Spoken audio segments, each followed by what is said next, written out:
આજની મારી રેસીપી ગમે તો એક લાઈક ને એક સબસ્ક્રાઈબ જરૂરથી કરજો. હાલો, જય શ્રી કૃષ્ણ. બધાનું મારી ચેનલમાં હાર્દિક સ્વાગત છે. આજે આપણે હેલ્ધી સુપર ટેસ્ટી એવો મસ્ત બાળકોનો ટિફિન બોક્સમાં આપી શકાય એવો નાસ્તો બનાવીશું. અહીંયા મેં 2 બટેટા લીધા છે, 1 કપ સૂજી લીધો છે. તો ચાલો આપણે આજની રેસીપી સ્ટાર્ટ કરીએ. જો મારી રેસીપી તમને ગમે તો એક લાઈક શેર ને સબસ્ક્રાઈબ કરવાનું ભૂલશો નહીં. અહીંયા આપણે 2 બટેટા છાલ ઉતારીને લીધેલા છે. હવે બટેટાને આપણે ખમણીની મદદથી આવી રીતે ખમણી લેશું. આવી રીતે બટેટાને ખમણી લેશું. અહીંયા આપણા 2 બટેટા ખમણાઈ ગયા છે. હવે આગળની પ્રોસેસ આપણે શરૂ કરીએ. અહીંયા ગેસ ઉપર એક પેન મૂકેલી છે. એમાં આપણે 3 ચમચી તેલ ઉમેરીશું. આપણું તેલ ગરમ થઈ જાય એટલે 1 ચમચી જીરું નાખીશું.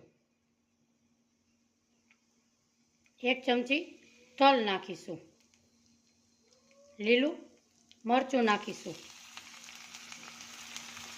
અને 1 ચમચી ચીલી ફ્લેક્સ નાખીશું. એને આપણે ચોતળી લઈએ. આપણે 1 કપ સૂજી લીધું હતું, એની સામે આપણે 2 કપ પાણી ઉમેરીશું.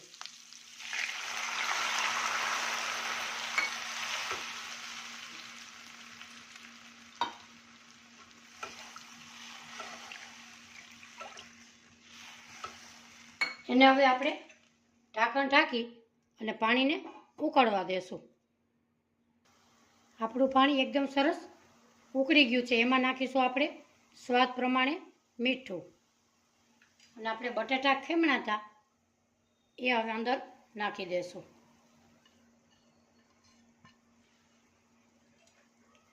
એને આવી રીતે આપણે મિક્સ કરી લેશું.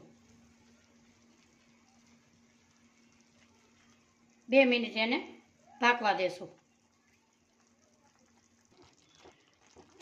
હવે આપણે સૂજી લીધો છે 1 કપ એ ઉમેરીશું. એને આપણે આવી રીતે મિક્સ કરી લેશું.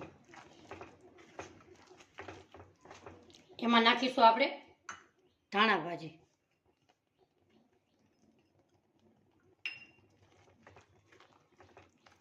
આવી રીતે હલાવી લેશું. અહીંયા સરસ આપણે મિક્સ થઈ ગયું છે. હવે આપણે 2 મિનિટ એને ઢાંકણ ઢાંકી દેશું.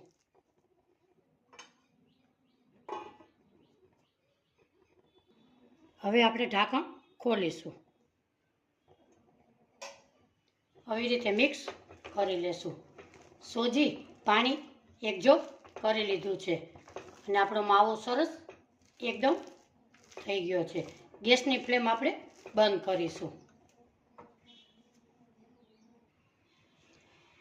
માવાને એક પ્લેટમાં આપણે કાઢી લઈએ.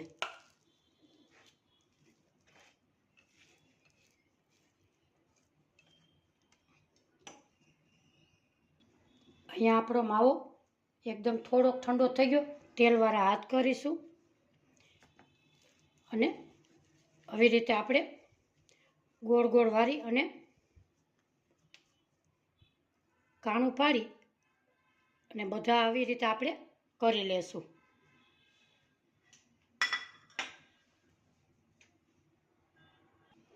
અહીંયા આપણે બધાનો શેપ આપી દીધો છે.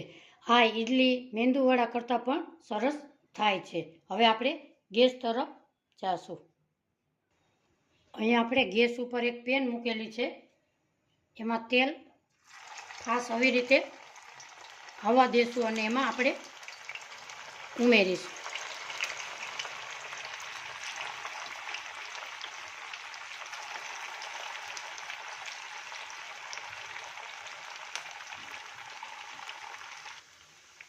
હવે આપણે એને પલટાવીશું.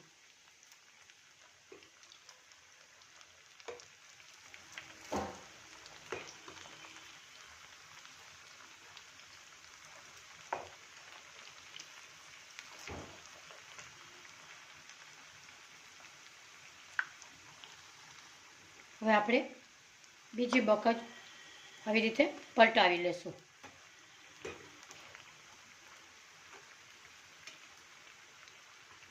હવે આપણે એક પ્લેટમાં કાઢી લેશું.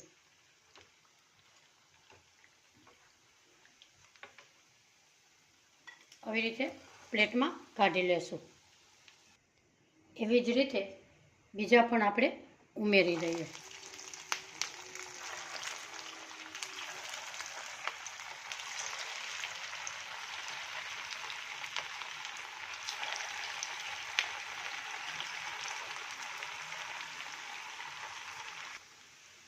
હવે આપણે બીજી બાજુ પલટાવી લઈએ. બટેટાનો સૂજીનો આ હેલ્ધી નાસ્તો એકદમ સરસ સુપર ટેસ્ટી બને છે. તમે પણ તમારા બાળકોને ચોક્કસથી બનાવી દેજો. આવી રીતે બધાને આપણે પલટાવી લીધા છે. અહીંયા આપણે આ ક્રિસ્પી થઈ ગયા છે. હવે એને પણ એક પ્લેટમાં આપણે કાઢી લેશું. આપણો નાસ્તો સરસ રેડી છે. હવે આપણે સર્વ કરીએ.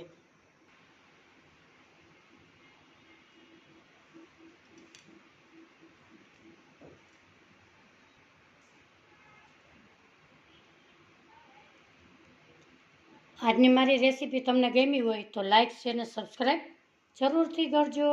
આજની મારી રેસીપી તમને કેવી લાગી કોમેન્ટ બોક્સમાં જરૂરથી જણાવજો. ફરી મળીશું એક નવી રેસીપી સાથે. ત્યાં સુધી બધાને મારા જય શ્રી કૃષ્ણ.